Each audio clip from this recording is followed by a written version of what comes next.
কেউ জানে না।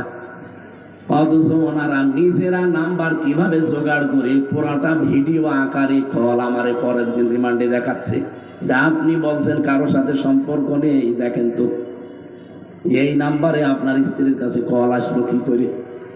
আপনি মনে করছেন আমি রাত 1টার সময় 2টার সময় চাঁদা চাইতে চাই, কেউ তো জানে না, কেউ জানে না মানে ওই মেশিনগুলো এখনো আছে, যেগুলো ইসরায়েল থেকে নিয়ে এসেছিল এখনো কিন্তু ব্যবহার করছে। এজন্য সাবধান হন ভাই, আপনারা মজলুম, আমরাও মজলুম। ওই 14 দল বাদ দিয়ে বাংলাদেশে যা আছে আমরা সবাই মজলুম। কথা বলেন না কেন? আপনারা যেন ক্ষতি না করেন, নিজেদের পায়ে নিজে কোড়াল না মারেন। আমি সাবধান করলাম, দেশটা কিন্তু থালার মতো হয়ে আছে।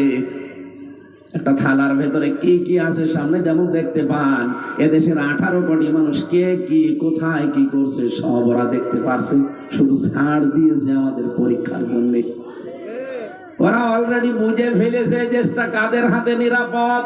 তা আপনার নিজের পায়ে যদি এখন নিজে কোড়াল মেরে বারবার উল্টা পাল্টা বকেন, মানুষ তো পাগল বলবে আপনাকে। এদের আমি ইঙ্গিত দিলাম, আশা করে আপনি বুঝেছেন। এরপরেও যদি না বোঝার ভান করে থাকেন, এদিকে আসেন, কানের নিচে এমন জোরে 2টা দেব সব বুঝে ফেলবেন।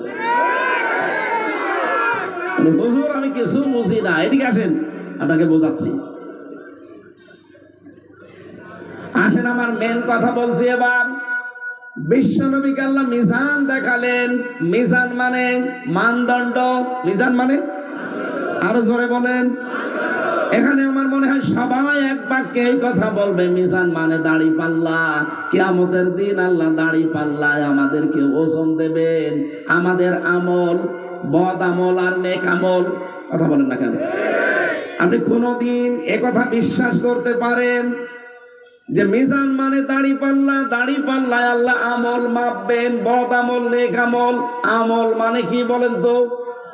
কাজ। আমল মানে এখানে কোন পাগলকে বিশ্বাস করাতে পারবেন যে দাড়ি পাল্লার একটা পাল্লায় 5 কেজি কাজ তুলে দিলাম, এদিকে 5 কেজি কাজ, এদিকে 5 কেজি কাজ, এটা কেউ বিশ্বাস করে?